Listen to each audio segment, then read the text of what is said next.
From the Library of Congress in Washington, D.C.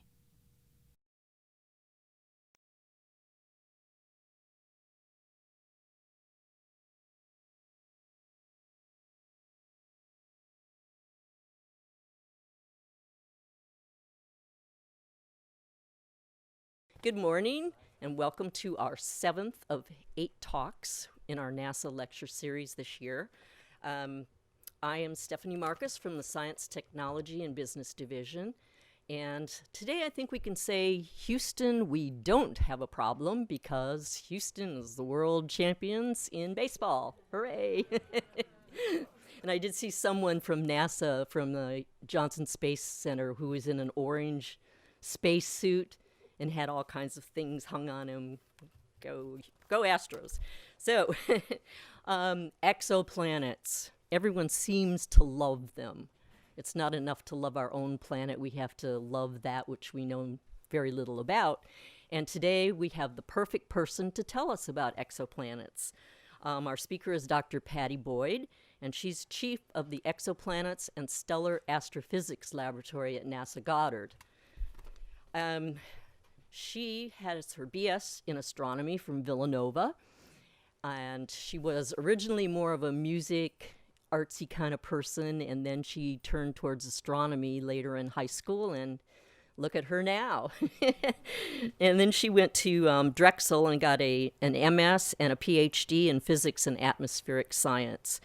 She's been involved with exoplanets going way back because she has worked with the Kepler mission and the Hubble Space Telescope. And now she is also the director of the Guest Investigator Program for the Transiting Exoplanet Survey Satellite mission, which we like to call TESS. And we did have a speaker in 2015, almost 2 years ago in October, Stephen Reinhardt, who talked about TESS. And at that time it was supposed to launch in 2017, but Dr. Boyd says now March 2018 is the expected launch date. We do have a webcast of the TESS program if you don't learn enough about exoplanets today, but I'm sure you will. So please join me in welcoming Dr. Padi Boyd.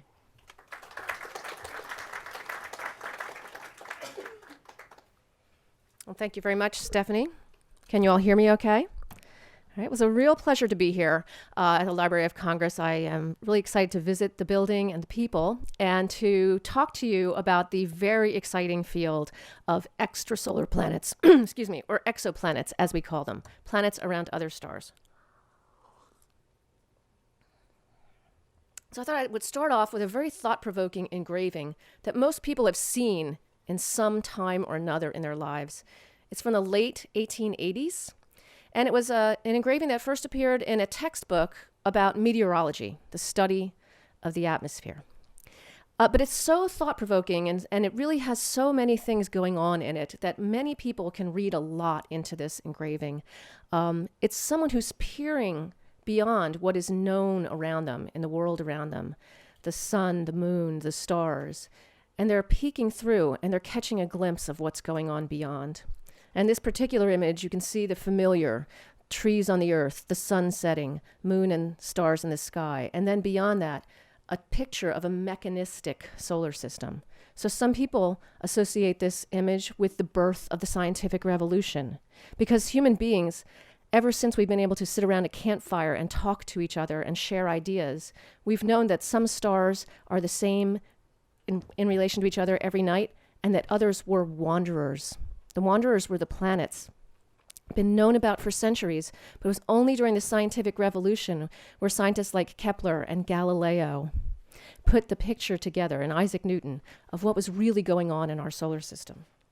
So that's a moment that shows you a kind of transformation, someone seeing the world in a new way for the first time. And this has happened so many times in science, and I think it's happening right now in astrophysics as we're exploring the planets close to Earth now. Oops. I don't know what that musical signal was, but we're still seeing. I think this was a very transformational moment for many of us, too. Many of us who are old enough to remember this picture, which is called Earthrise. I'm just barely old enough to remember when it first appeared. and it made an impact to everyone on planet Earth. It was really the first time that the human race could think about what the planet Earth looks like from a distance. These were the Apollo astronauts, and as they were orbiting the moon, one of them turned around and took that beautiful shot of the Earth. The sun is illuminating both the moon and the Earth, and you get that sense of a pale, small blue dot that's floating alone in a dark, dark universe. It really gave us a sense of our perspective of the solar system. But up until even at that time, the solar system was the only set of planets that we knew for a fact existed. We'd known about them for thousands of years. We'd put them together in a picture of how the solar system works over the last several hundred years. So we know that the planets in our solar system orbit the sun, which is a typical star compared to the other stars in the sky. And the planets are on orbits that are defined by their distance from the star. The closer they are, the faster they go. And we knew a lot about our solar system. We could study it. We sent probes to it in the 60s and 70s and beyond. We learned a lot about the planets that orbited our star. But for so long, it was the only solar system that we really knew anything about. And I've picked this picture from an Isaac Asimov book because Isaac Asimov was so amazingly talented at marrying the science and his science fiction ideas.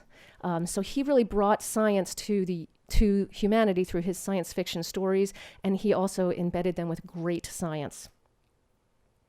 Of course, science fiction knew of many planets beyond our solar system. There are so many examples of stories that are so important to all of us that really depend on this idea that planets like Earth are plentiful throughout the galaxy and even in galaxies far, far away.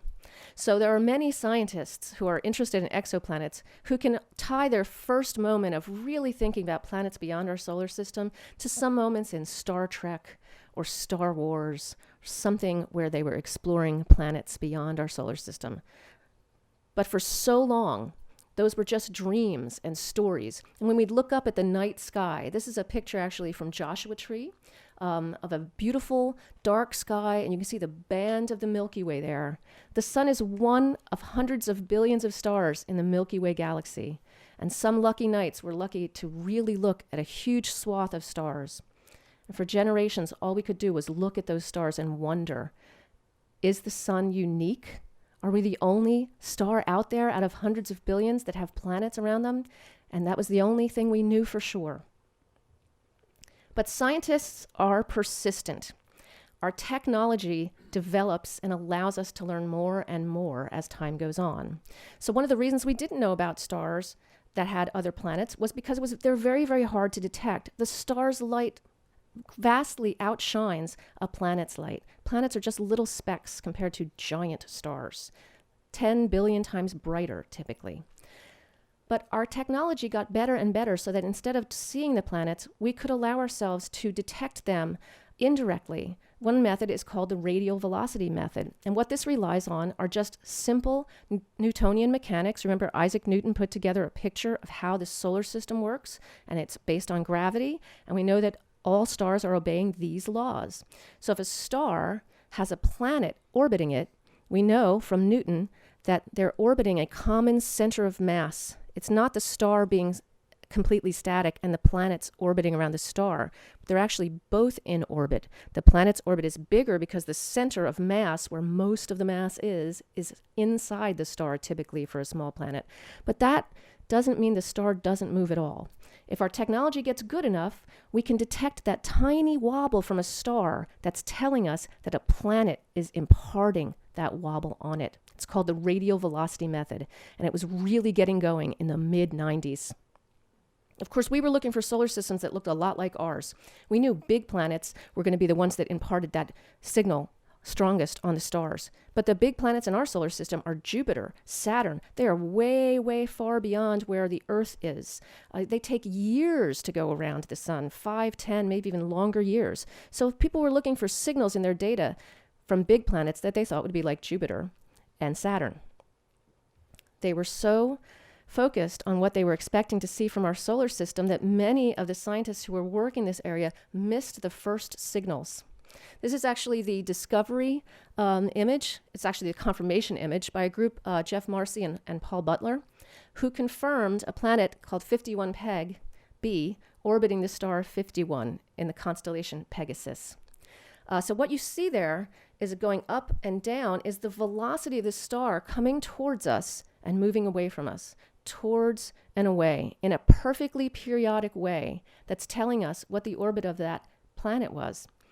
It was actually on a few days orbit, less than 5 days, much, much closer than any planet in our solar system, and quite massive, almost the mass of Jupiter, to be able to impart that signal. This was a watershed event. It was like the Earthrise image for scientists, because we now had evidence that there were planets around other stars. And that first planet was so surprising compared to what our solar system has that we had to rethink how we were looking for exoplanets. So it's hard to read this in the light, but this is our artist's impression of what 51 Peg b looks like. Its orbital period is about 4 or so days. It has a very hot temperature because it's so close to the sun, 1800 degrees Fahrenheit. That's really hot. You don't want to live there. We don't think it's a habitable planet.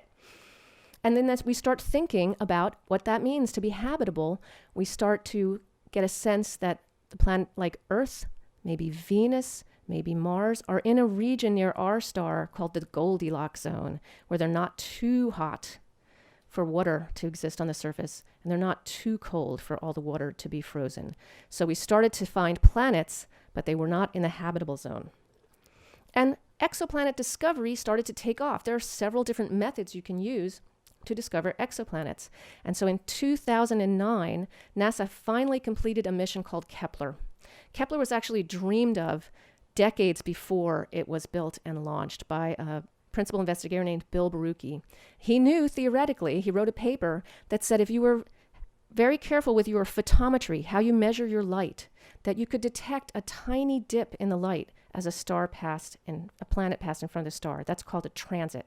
So finally, Kepler was launched in 2009 by NASA with one goal and one goal alone: to answer the question, how common is a planet like the Earth, so a small rocky planet like we live on, how common are those planets around stars like the sun at a distance that's in the Goldilocks zone? In other words, how common are we? Here's a transit. Many of you may have actually seen this transit. It's the transit of Venus. Do you see it? Anyone? It was visible in the morning sky. I think that was the one that was in the morning. You could get up on your roof with the right equipment and watch the transit of Venus. They happen very, very rarely, but they happen in pairs a few years apart. Venus is about the size of the Earth, and that's going right across our sun. So you can see all kinds of things in that movie. Let me see if I can start it over. So you see that the sun actually looks darker on the edges. It gets brighter as we go in. You can start to see some granulation on the surface of the sun. Stars are actually pretty active. They're not super quiet. Our star is actually very quiet as stars go. And you can start to see that haze around Venus, the atmosphere. Venus has a very thick atmosphere. Some of the sun's rays are getting, they're not passing through the atmosphere. It's actually dim around there. And then as it comes off, you can get a sense of the size of Venus. It's covering just a little piece of the sun, so its light is going to dim just a bit. Here's an example of what Jupiter would look like if it passed in front of the sun. It would cover up about 1/100th of the size of the sun. And you'd see a dip that you could measure, and you could get a sense of that size if you knew the star size very well. Here's what the Earth would look like.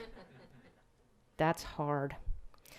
So maybe you can't even see it, but it's there on the right side. And if this were a bit more high definition or darker, you'd be able to see some features on the sun, sunspots that are the same size or even bigger than the planet. So it's a real challenge to try to disentangle the signal from the stars from the signal of the transit. But Kepler was meant to do this. How did it do it?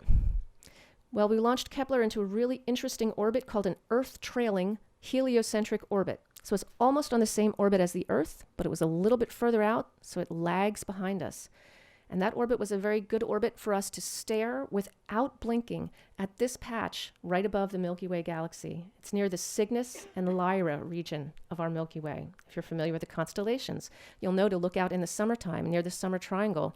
And if you were to stare there without blinking for 4.5 years, you would be doing what Kepler was doing. Why is it so important that it stared without blinking? Well, a transit like I showed you of Venus, I said only occurs from where we can see every 200 years or so, and it only lasts a very short while. Well, the same thing is true of a planet like the Earth. It's only going to transit its star once a year, once every 365 days.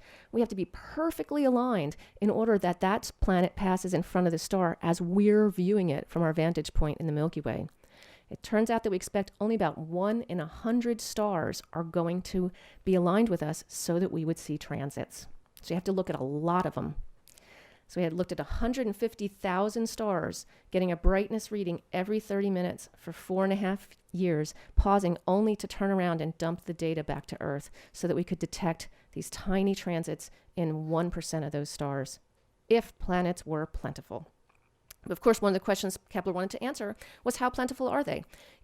What I told you is that 1 in 100 stars would be aligned so that we could see the planets. But if only 1 in 100 stars has a planetary system, well, then your statistics go way down. You have to look at a lot to get some meaningful number if planets are rare. So we didn't know before Kepler launched what the situation was. So here's a graph that gives you our picture of exoplanets before Kepler launched, on the eve of our launch. And there, up at the top, are the several methods that we can use to detect planets. There's the radial velocity method and the transit method that we've just talked about. You could also imagine, if you're close enough, you could see the planet if you had the right technology. There's a couple blue ones on there. Eclipse timing is something where if you have some very precise way of timing a system, like neutron stars that are like rock solid clocks, you could see difference in what the times that you expect versus the times that you measure, and you can infer that a planet is there from that. No Kepler points on this yet because Kepler didn't launch yet. So what we see there are a bunch of massive planets, planets bigger than Neptune and Jupiter up near the top. And we see a whole bunch of planets that are on very short orbits. So at the bottom, we're looking at how long is the orbit in days. You see that big chunk of pink ones from the transit method. They're all like on a week's or shorter orbit. So we see a lot of massive planets. We see a lot of planets that are very close to their star. None of those are planets like the Earth orbiting in the Goldilocks zone. So let me show you what the first few years of Kepler taught us. There's another transformative moment in our understanding of what planets are like in our galaxy. So remember, that's just a little patch of our galaxy. It's actually 10 degrees by 10 degrees. So it's a fairly large patch of the sky compared to something that Hubble can see. But you can see what's happening is that we're going down to much smaller sizes. And in fact, if you look at where most of those yellow dots are collecting, they're collecting near the small planets. We're not picking up those big Jupiters. They're the easy ones to find. That's why we found them when we first started looking, because you can't miss them. They're in plain sight. And you can also see that we're pushing out a little bit towards longer periods. And there's, of course, still some Jupiters up there and still some hot Jupiters. Let me show you the newest catalog of Kepler planets. You may have seen a press release related to this within the last few months. The Kepler team, the Kepler mission is done now. It's on a new mission called K2, and what the team is doing is they're compiling all their statistics and really improving their pipeline software that finds the planets to give us a sense of what Kepler found. So the little yellow ones are the newest planets, and you can see that the improved processing is really, really pushing us down towards those smaller planets and towards longer orbits. You see where the Earth is there. We're really starting to fill in that region of planets that are on Earth-like orbits. We're still only talking about a couple of dozen planets. But remember, Kepler looked for 4 or so years. You've got to see several transits before you know you have a planet. So really, finding something at around an Earth or a Mars orbital period is at the limits of what Kepler can do. We found that planets were everywhere. This is an image that shows you that region of the sky, but now plotting some of those planets down on it as a function of how big the planets were. So there's big planets and small planets that are everywhere in the region that we looked. There's no preferential treatment. There's no stars that have them and don't have them. Well, one of the really key points that we found when we found so many transiting planetary star systems was that planets are everywhere. You can take what Kepler found and you can extract that to determine that pretty much every star out there should have a planetary system, and that 1 in 5 probably has a planet about the size of the Earth in an orbit where you could have liquid water, a habitable zone planet. 1 in 5. So when you look up at the sky next time, count 10 stars, 2 of them probably have an Earth-like planet in orbit. Well, Earth-like is a tricky thing to say. I'll say Earth size instead. Here's the distribution of planets, of the planetary candidates as of a couple years ago. So here's some surprises. So you see Jupiter-sized planets and larger are actually fairly rare in the Kepler Hall. And we've got a couple in our solar system, but most solar systems that we interrogated with Kepler really didn't have a huge planet like that. Also, we see a bunch of Earth-sized planets and a huge number of things that are bigger than Earth, but not too much. 1.5 to 2 times the size of the Earth. We call those super-Earths. And then you see this big, big peak at around Neptune or so. They're actually a little bit smaller than Neptune, up to Neptune size, and we call those sub-Neptunes. And as the data got better, this is actually from that recent catalog that I was talking about before. You could get much better statistical insight into the sizes of the planets. We actually see something we call the Fulton gap. What it tells us is those small planets that are so numerous, they appear to come in 2 separate categories, 2 separate populations. One that we think are probably very similar to the Earth, like Kepler 452b. And by similar, I mean a small rocky planet with just a little bit of atmosphere, because believe it or not, the Earth has kind of a tenuous atmosphere. And then we think the other population are planets that are probably right around the same size in their core, but for some reason they have attracted and retained a huge atmosphere, bigger than Venus, maybe close to Neptune, the atmosphere being so big that you can't really have life there. It would be way too dense. 2 populations of small planets and a gap in the middle that may be telling us about 2 different formation mechanisms for the same kind of planets or the similar sized planets. But what's really surprising about this type of result to me is that we were learning so much about planets before by studying our own solar system. And now what we're finding out from Kepler is that the 2 most common types of planets out there, super Earths and mini Neptunes, we don't have one in our solar system. That's interesting. Were they here? Did they go somewhere? Did our solar system form in a different way? Or is it just small number statistics? We know a lot about one. This is a really thought-provoking animation that I love to show. It's called the Kepler Digital Orrery. When scientists first figured out the solar system, they loved to build things called orreries where you could turn a crank. You could see it on Asimov's cover there. And the planets would start to go around because they're like little mechanical systems. This is basically that idea applied to the Kepler multiplanetary systems. Because something else we didn't know for sure until Kepler launched is whether solar systems of planets with more than one planet, were common or rare. Now what we're finding from Kepler is that they are incredibly common. It's very common to find systems of planets. And when you find systems of planets around a single star, it's much more powerful because each one of those planets can tell you something about the same star. And since the planets interact with each other gravitationally, they can even tell you about the masses of the planets themselves. So you may have seen as it zoomed out and zoomed back in that you started to see our solar system on the same scale. So again, just another graphical reminder that Kepler was really studying those tight solar systems where the planets are going around weeks, months, out to a year or so. Whereas our solar system, we know of things on very, very long orbits. So you may have also noticed that there was a difference in the star type. The star type and the planet temperature were up there. Well, that's because Kepler was looking in one region of space at about 150,000 pre-selected stars. We selected most of them to be very similar to the sun, but it turns out that there are just a whole bunch of stars that are much, much smaller than the sun. There's a distribution of stellar sizes. And the sun, while it's a normal star in some ways, the most typical star in the Milky Way is actually a very low mass star, what we call an M star. It's just a way of categorizing stars. Some of them are only 10% the mass of the sun. But what that means is that if an Earth-sized planet is transiting a much smaller, much dimmer star, then the transit signal is a lot deeper. So you see on the right a transit signal around Kepler 186, which was one of the first Earth-sized planets in a habitable zone announced by Kepler. Compared to what the Earth transiting the sun looks like, much, much easier to find those Earth-sized planets around the smaller stars. Here's a gallery of some of the small, hopefully Earth-like, but certainly close to Earth-sized planets that Kepler has found, showing you their size by how big the circle is.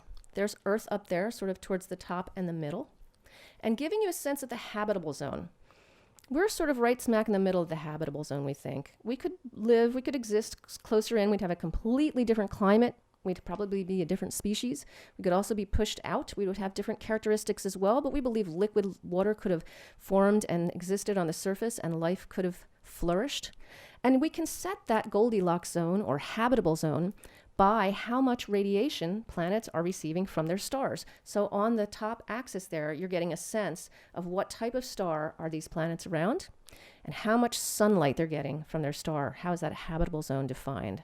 So you see we've got a lot of smaller planets around the smaller stars for the reasons we talked about before. And even in the Earth region, there are a number of planets there. So they're still very hard to detect, but we are finding them. Dozens of habitable zone planets found by Kepler.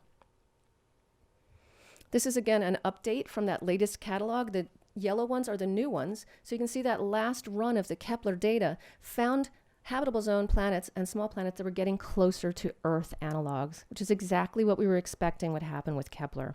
That as the data came down and we got more data and we refined our methods, that we would be able to really push down into a habitable zone around a star like the Sun. So I mentioned that the M stars are abundant in our galaxy. 7 out of 10 stars in the Milky Way are thought to be small M stars, and the stars closest to us are small stars. So they're important. They're becoming increasingly important as we think about finding planets, because what Kepler told us is that planets are everywhere, and we saw that a lot of M stars seemed to have a lot of smaller planets around them. That it's common to make smaller planets around smaller stars. The other thing that's really exciting about them is that the habitable zone is really crunched in near these small stars, and that means that that transit that you're looking for, or anything you're looking for on that periodic signal, happens much more often, weeks typically. So if you want to observe something over and over again for a planet, a small planet around an M star is going to give you a lot more opportunities in a given, say, observing season at a telescope than something like the Earth around the Sun. So a lot of our attention is being turned towards the smaller M stars in the galaxy now when we think about how we're going to take the next steps from Kepler and find those really Earth-like planets. But there are some problems and some challenges with M stars. It turns out that M stars are incredibly active. So sometimes you're probably hearing about solar flares that they're predicting are going to perhaps impact your cable signal or maybe the GPS for a little while, or maybe you're going to be able to see an aurora down here in southern latitudes because of the sun's activity. Remember, I told you the sun is a very calm, low activity star. M stars are hundreds of times more active. They give out huge flares that dwarf solar flares, and they do it much more typically. So much more often. That means any planet that's really close to that M star and going around really quickly could be bombarded, probably is bombarded with high energy radiation all the time. So even if they're in that habitable zone, it could be a trick for it to really be something where you would get habitability happening. Also, planets that are close to stars tend to synchronize their orbit and their spin, just like the moon has synchronized its orbit and spin with respect to the Earth. So we always see the same face of the moon facing the Earth. A planet would always see the same part of the sun. I should say it the other way around. If you're on a planet that's in one of these M-star orbits, you're quite likely to have gotten tidally locked, and you could either be on the side of that planet that always faces the sun, or maybe on the side that never faces the sun, or maybe lucky enough to be on that terminator area. Maybe the planet would wobble a little and you'd get something like a day-night cycle. But typically, we expect these to be tidally locked, which gives you all kinds of different habitability issues. But we're still working hard to study these phenomena and figure out what could really be going on in these systems that are so different from ours. And one thing that I think is really exciting about this particular area of research is it really joins together all the areas of astrophysics. So you have to understand our sun very well, the flare dynamics and time variability, to have some sense of other stars that are like it, and to be able to compare what's happening on other stars as far as their flares go with what we know so well about the sun. Sun's very well studied. We have reams of data about the sun. Also, we're learning about what happens to these planets around other stars by studying the planets in our own system, getting better refinements of how our own solar system formed. Why is there water in some places and not others? Was there water that escaped, for example, in Mars? And we have a lot of information about the atmospheres on the other planets in our solar system because we've sent probes, and we keep sending probes, and the probes get better and better all the time. So we're able to take the Earth scientists' ability to model the Earth's atmosphere and apply it to planetary atmospheric modeling, and then tying that with the sun's variability, getting a picture or a model of what the exoplanet atmospheres could really be like. So it's just a very exciting time to be in any area of astrophysics, because anything that you do has some tie-in to understanding the atmospheres around these planets. So we know the planets are there, and our next step is, how are we going to find out about the atmospheres of these planets? What's in the atmosphere? How big is the atmosphere? Do they even have an atmosphere? I'm going to take a little bit of a detour now to a system that got a lot of attention earlier this year, and this is called the TRAPPIST system. Has anybody heard of the TRAPPIST system before? Yay. It was very exciting. It was one of NASA's biggest days as far as like communicating a message goes. A lot of people heard about the TRAPPIST result and downloaded the images and watched the press conference and read articles online. What's TRAPPIST? TRAPPIST is a really small star, like we were talking about, that was discovered with a ground-based telescope to transit. And the team that discovered it convinced the Spitzer Space Telescope to stare at it for a very, very long time. This is 500 hours of Spitzer data, again, uninterrupted, because they knew that there were a couple of systems that were transiting, and if they looked for a long time, maybe they'd find more. So this is the discovery image of many of the planets in the TRAPPIST system. There's actually 7 Earth-sized planets, Earth-size-ish planets in this system. They're small planets around a small star, and they're about 40 light years away. It's actually really close in the Milky Way. It would take us about 800,000 years to get there if we were going at the New Horizons speed, the fastest thing we've ever sent away from Earth, but still close. Relatively speaking, it's close. Some people actually think that the TRAPPIST system is more analogous to Jupiter and its moons. Jupiter has moons that are about the size of the Earth too. And TRAPPIST is a really small star. You could fit the TRAPPIST system well within our solar system. Those planets orbit TRAPPIST on orbits of days, weeks, and months. So they're transiting all the time. Sometimes you can see 2 of them transiting at the same time, and if they're really a lot alike, you can boost the signal of what you're detecting by looking at the 2 planets passing in front of the sun instead of 1. So there's a lot of interest in TRAPPIST. We know that they're small. We saw them interacting with each other gravitationally, so we can measure their masses. They're so close that it's a fairly bright target, even though it's a dim star. Absolutely, it's still close enough that we can observe it very well. So it's going to be observed for decades. It's going to be a touchstone system in our exoplanet studies. This is just another example of the TRAPPIST planets on top compared to some of the smaller bodies in our solar system, the terrestrial bodies.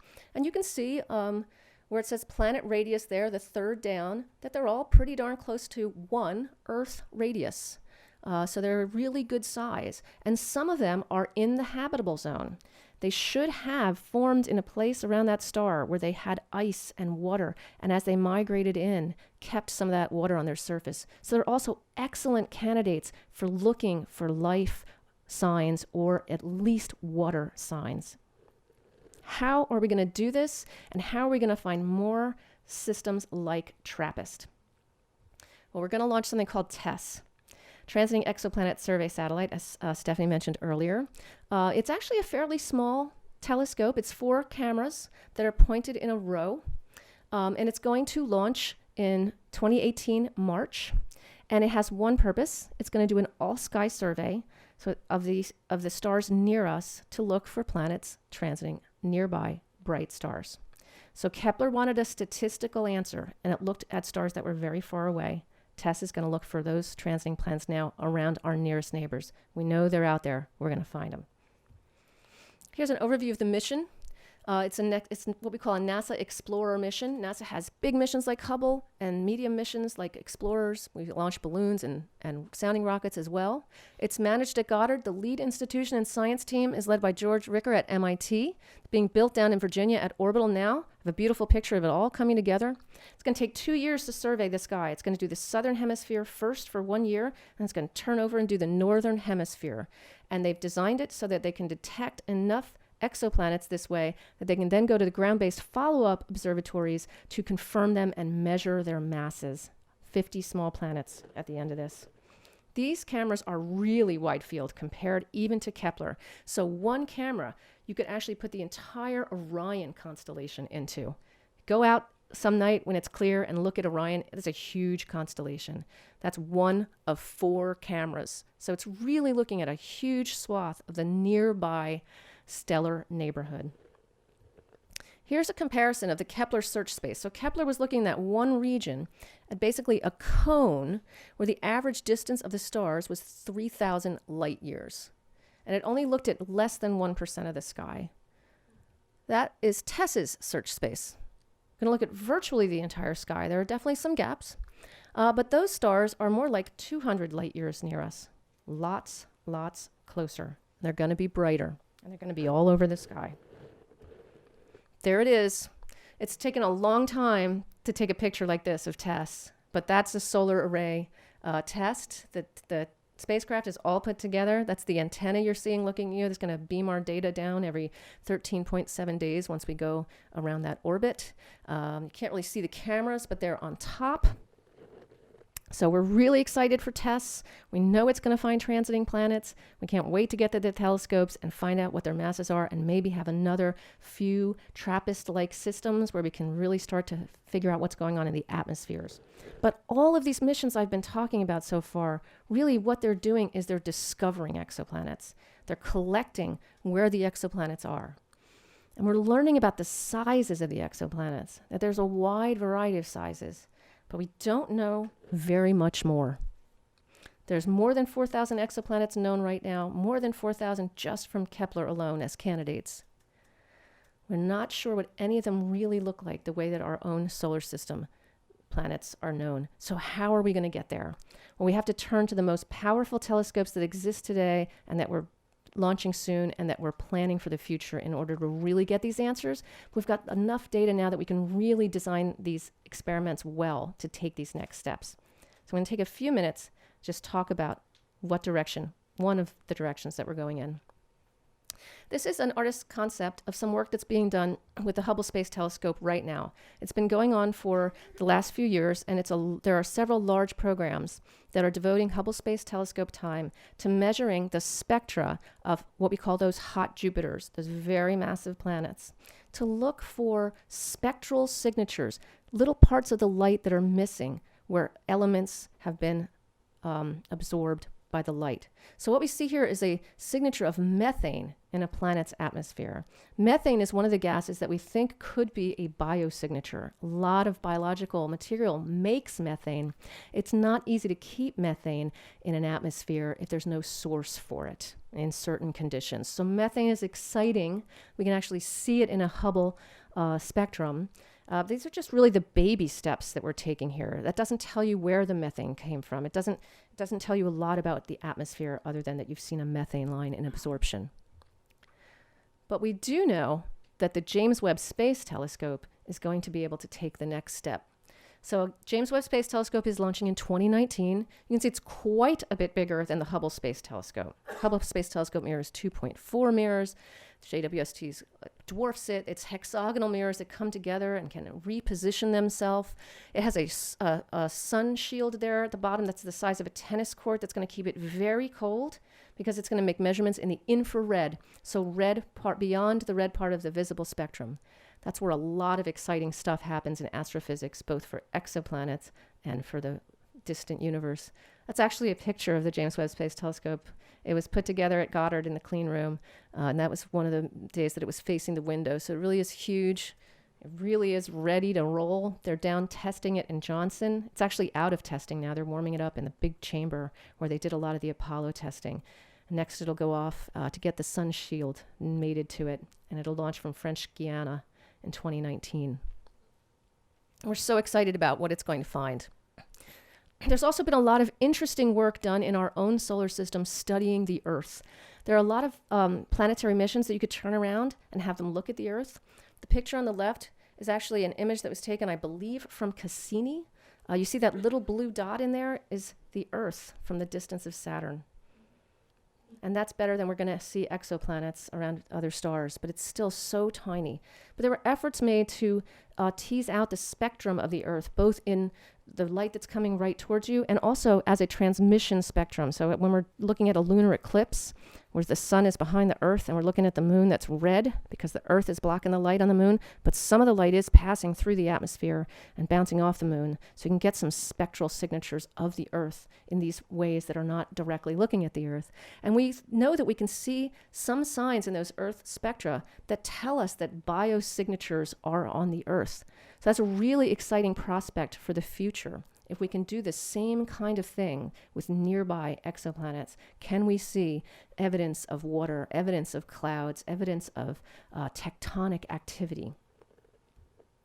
We also know that it's possible, if you were to, say, be looking at the solar system and you had a really good telescope in your alien universe or galaxy, if you could see the Earth and Mars and Venus, we know that you could tell those spectra apart. They're all small planets, they're all close to the habitable zone, but they have specific features in their atmosphere that differentiate them. And particularly as you go out towards the right of that curve, that's a spectrum and it's going into the infrared. We can see that the carbon dioxide feature is so strong in the Earth compared to Mars. Other features in Venus, all that carbon dioxide in the Venus atmosphere causing those deep lines. So this is, again, exciting evidence that we may be able to disentangle features of planets that tell us if they're Earth-like or maybe more like Venus. And there's some really exciting work going on now as we plan the telescope that is going to be the next generation JWST. So while we're excited about launching this huge JWST telescope in 2 years, we're also thinking about what have we learned from building JWST that will let us take the next step. Let us build an even larger mirror. Let us take even more sensitive measurements. This is a really exciting simulation that has just come out recently by a group at Goddard led by Aki Roberge. She's a scientist that's working on a mission concept called LUVOIR, the Large Ultraviolet Optical Infrared Telescope. And one of the things they need to know to build LUVOIR correctly is what could you expect to see if you were looking at the solar system from about 12 parsecs away? Could you even be able to disentangle all that stuff around the sun? We know there's a lot of dust in the solar system. We know that when you're looking at a star, there's all kinds of stuff in the background stars, even background galaxies. This group has put together an extremely sophisticated simulation to help us understand what we would see if we could look at the Earth from a distance with something called a coronagraph. And the coronagraph is being designed, again, to be optimized for LUVOIR.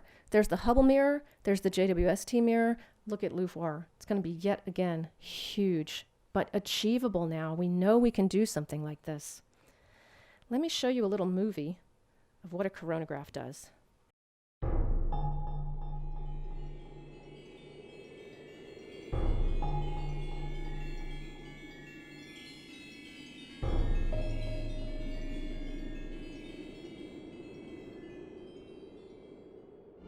A distant star is orbited by two planets.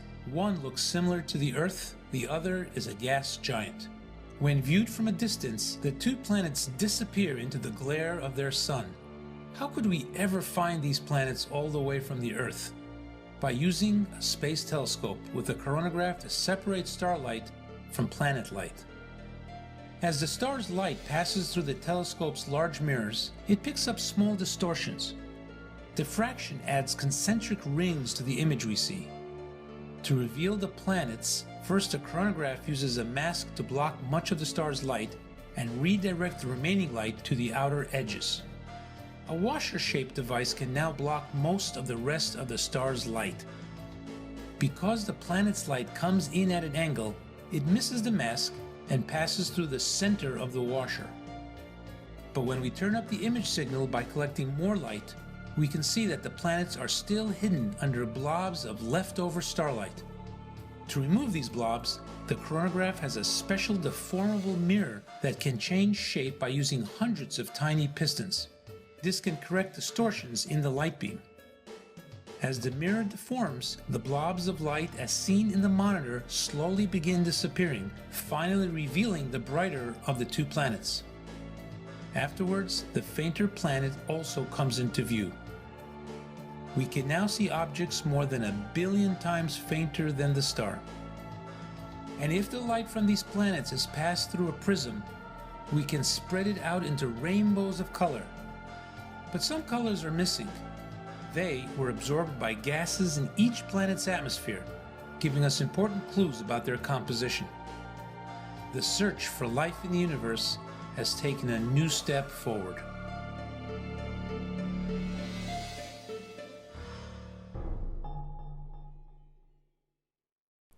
So that's hopefully a pretty good explanation of what a coronagraph does.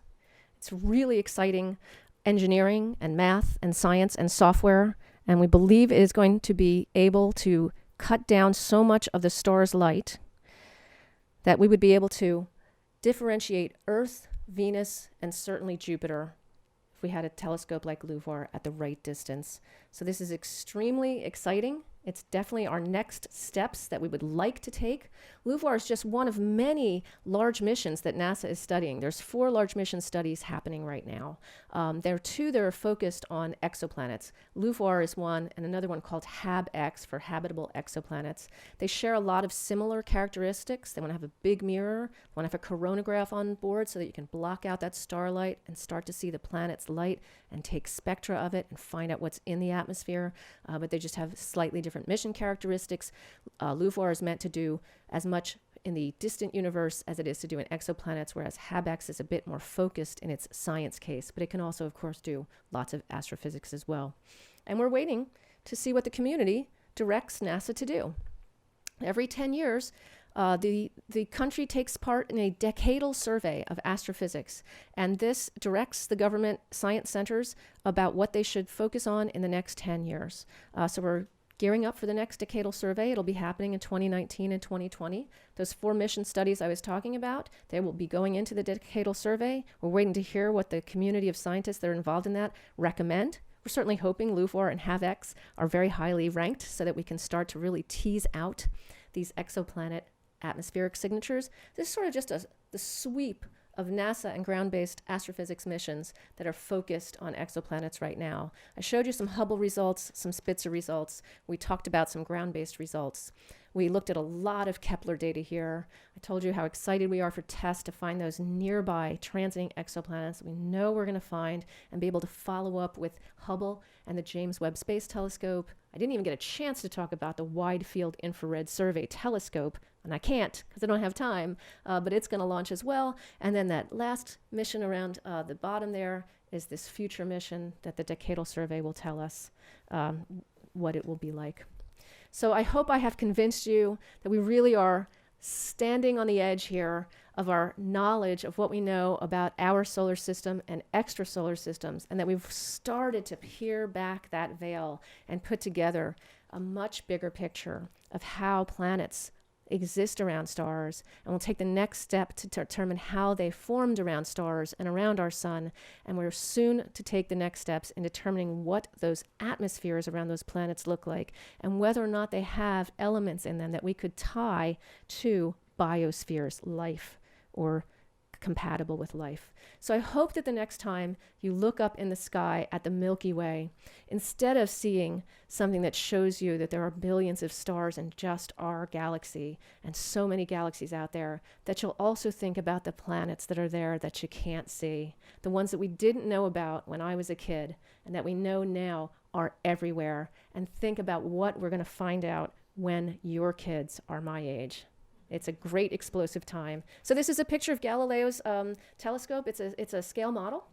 And it was brought up on the Hubble Space Telescope servicing mission, the last one by astronaut John Grunsfeld, who's also an astrophysicist. He's known as the Hubble repairman. He's the last person to touch the Hubble Space Telescope in orbit. So just, if you can squint your eyes, you can see both telescopes there, Galileo's telescope and the Hubble Space Telescope. 408 years between the two, and I think we're just at a very exciting time where knowledge is explosive in this area. So buckle up and please keep reading about it. Thank you.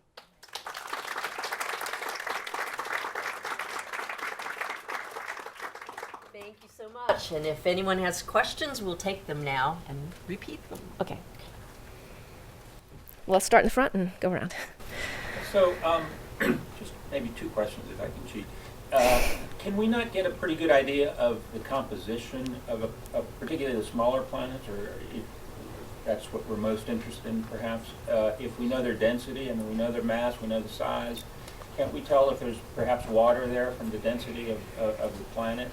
And are we at a point sometime in the near future where we might be able to detect moons around these larger gas planets, that we've been finding?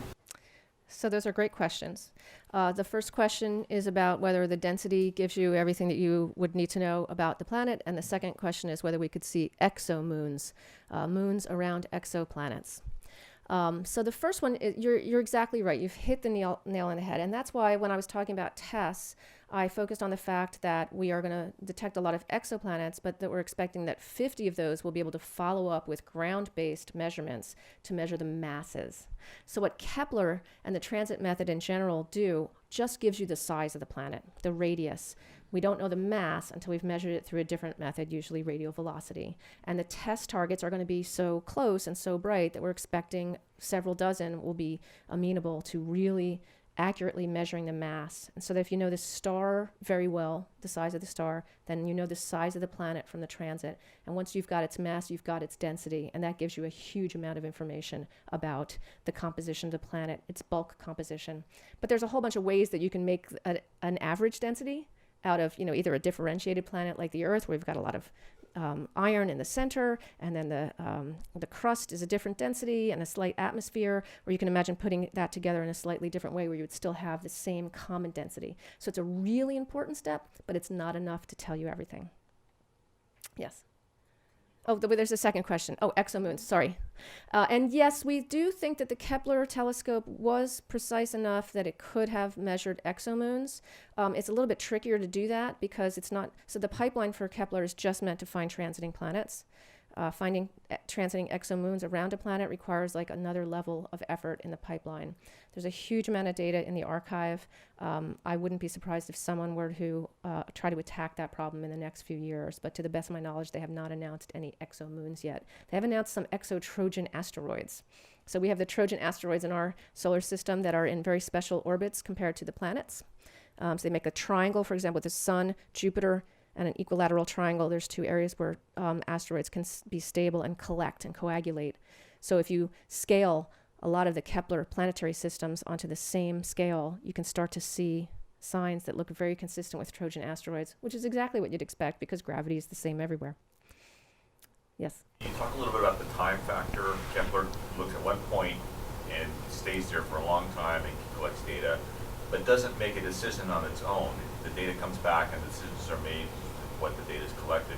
Is there something that's coming in like a hound dog idea where you talked about you're pointing back at the Earth and collecting data, taking something that Goldilocks type of scenario would be for the Earth, and then speeding up the process of changing sectors and saying, all right, we're in this area, we've decided this is long enough to determine the transits, move to the next area, and look for that type of Goldilocks perspective of an Earth, of whatever that is, from a perspective of oxygen or water or whatever consideration we're looking for that we would consider for life.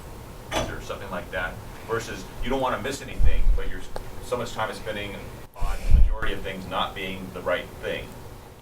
Right. So the question is to talk a little bit about how the time axis impacts your ability to detect planets. And Kepler pointing in one direction meant that while we were really interrogating one patch of the sky very intensely, we were missing almost all of the sky during that time. I think that's the point, right? And so for TESS, so no, nothing so sophisticated is in the near-term plans like that.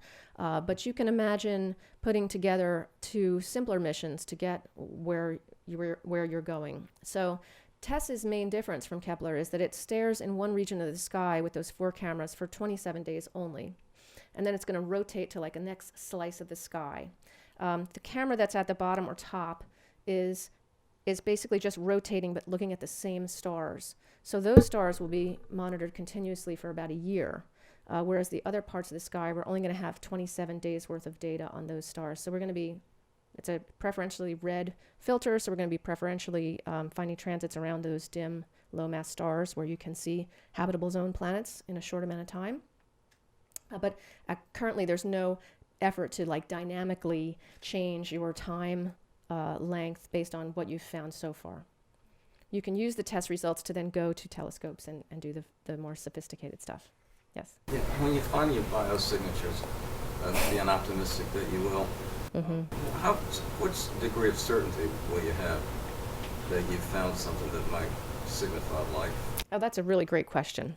And there's actually a lot of people that are working on that particular question.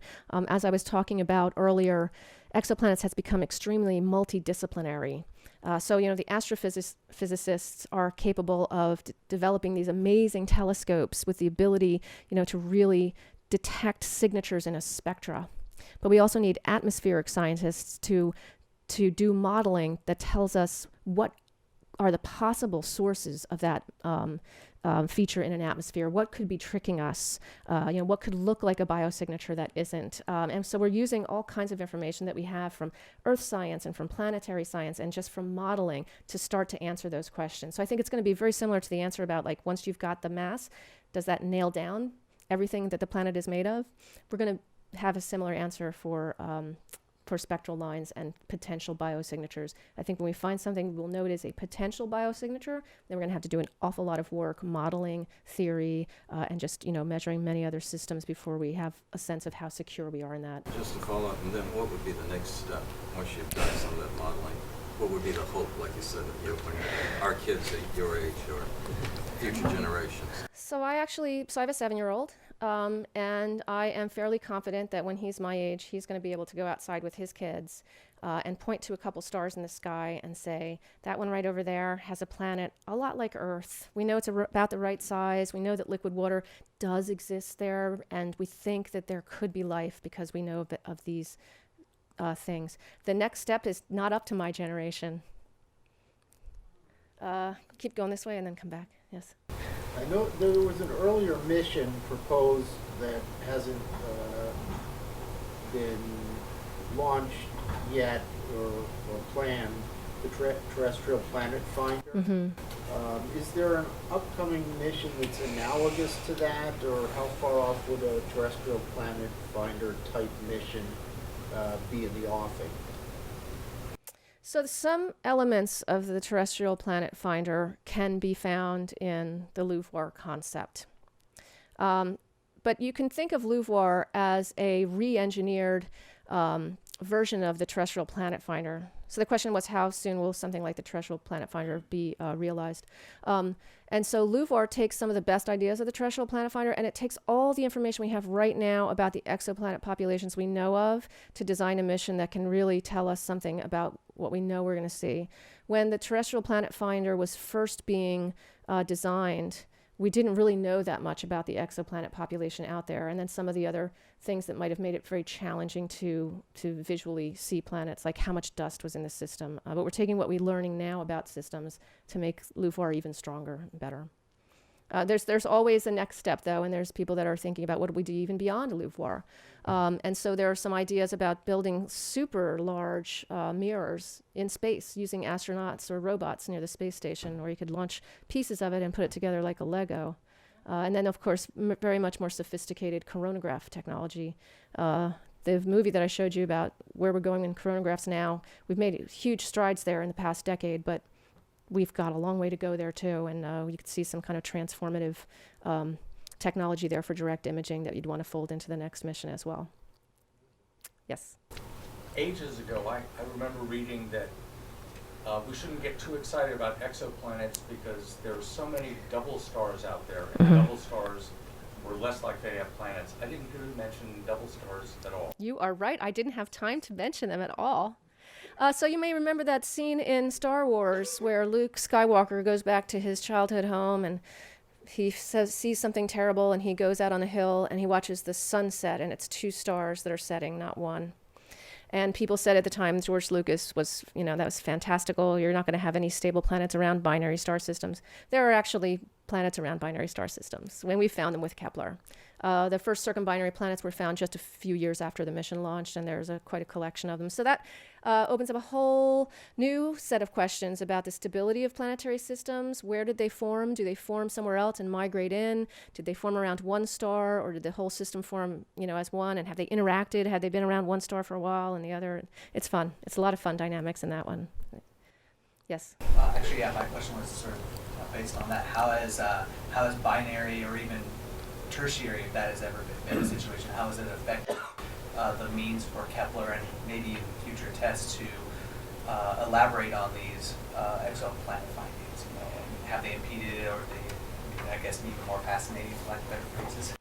So the question is, how does the binarity of many stars impact the results that we're talking about with Kepler and TESS? So we know that about half the stars in our galaxy are found in binaries and half are single. And lots of what I've talked about was sort of implicitly suggesting that these are single stars. And in fact, we know that about half of them aren't. So there's a great effort that goes into taking a Kepler planet candidate and turning it into a Kepler confirmed planet. And one of the things we have to watch out for the most is whether a binary star is tricking us. Because if you see a planet that's going around one star, you're gonna get a certain size estimate, but if it's actually 2 stars that are giving you the flux from the star, then the transit's going to look much smaller, and you're going to make the mistake that the planet is smaller than it really is. So there are efforts to go into like direct imaging of these systems to see if we can get very high resolution imaging and look for binary pairs. If they're very far away, that's also very challenging. So there are also some statistical arguments about whether this is a single star or a binary, and then also we can look at the data itself and see how the light moves on the detector to determine if there's something fooling us. Yes. Should I take one more question? It's 12:31. Okay. Can you speak at all? It didn't mention if there was any significance to the location of where these missions were looking. Like Kepler seemed like it was kind of a somewhat arbitrary area, this spot and this distance away, and then the next mission is looking specifically only 200 light years away. Mm-hmm. Is there both for Kepler the location, but also the distance of the two of those? A reason why those matter? Sure. So the question is, say something a little bit about basically the mission design. Why was Kepler chosen to look where it looked, and why is TESS looking at the 200 light year sphere around the Earth? So yes, there are good reasons. And there was a lot of debate and discussion and collaboration that went into deciding what the final Kepler field would be. We knew in order to do the mission that it had to be staring, so it had to be somewhere where it could look for 4 years straight.